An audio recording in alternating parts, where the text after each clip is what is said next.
হ্যাঁ এভরিওয়ান, আসসালামু আলাইকুম। সো আজকে আমি বানাতে যাচ্ছি ডিআইওয়াই ফোন কভারের চেইনটা। So let's make it. তো প্রথমে আমি এই চেইনটা বানানোর জন্য একটা চেইন নিয়েছি, দেন এটাকে লক করেছি একটা লবস্টার হুক দিয়ে। দেন আমি আস্তে আস্তে এটা ডেকোরেট করা শুরু করেছি। তো আমার পার্লস খুব পছন্দ, তো আমি ভাবলাম আগে পার্লস দিয়ে ট্রাই করা যাক। তো আমি প্রথমে 5টা পার্লস ইনসাইড করেছি।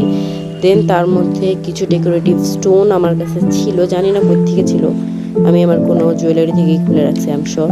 তো দেন আস্তে আস্তে সেই ডেকোরেটিভ থিংগুলো দিয়ে আমি চেনটা ডেকোরেট করেছি।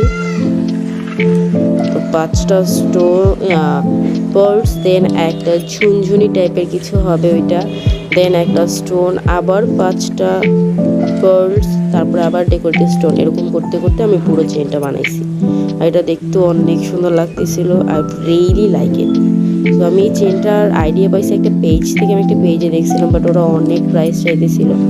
তো আমি ভাবলাম আমি যেখানে এটা নিজেই বানাতে পারবো, তাও খুব খুবই কমে। আমি ভাবলাম আগে আমি ট্রাই করে দেখি, যদি না হয় দেন আমি অর্ডার দেবো, বিকজ আমার অনেক ভালো লাগতেছিল। আর আমার ফোন অ্যাক্সেসরিজ জিনিস খুব পছন্দ।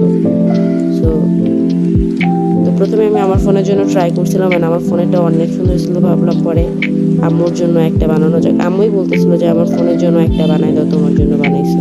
তো এটা ছিল আম্মুর ফোনের কভার। আম্মুর ফোনের কভারে বেশি সুন্দর লাগতেছিল, বিকজ আম্মুর ফোনের কালারটা একটু পেস্টেল টাইপের ছিল, আর হোয়াইট পার্টস, মানে অনেক ফুটতেছিল জিনিসটা। And I really like it. আমার অনেক সুন্দর লাগছে দেখে, খুব ইউনিক লাগতেছিল। আমার কয়েকটা কাজিনে বলছিল যে আমাদেরও প্লিজ বানাই দিস, বাট আমি বলছি না, আমি তো বানাই দিব না, জোকস অ্যাপার্ট। বাট খুব সুন্দর ছিল, মানে খুব সুন্দর লাগতেছিল। জাস্ট বিকজ অফ আমি বানাইছি তাই না, আমার এই জিনিসটাই দেখে খুব ভালো লাগছিল যখন আমি পেজে দেখছিলাম। তো পরে আমার মাথায় আসছিল যে আমি বানাই। তো এই স্কাই কালারটা ছিল আমার কভার, আর এটা ছিল আম্মুর কভারটা খুব সুন্দর লাগতেছিল।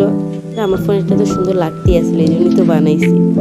সো তোমরা যদি চাও তোমরাও এইসব জিনিস আগে ট্রাই করে দেখতে পারো, আই থিঙ্ক হয়ে যাবে। সো এরকম জিনিসের জন্য আমার সাথেই থেকো। আরও যদি কিছু দেখতে চাও অবভিয়াসলি আমাকে কমেন্ট সেকশনে জানাও, আর এটাও জানাও যে কেমন হয়েছে।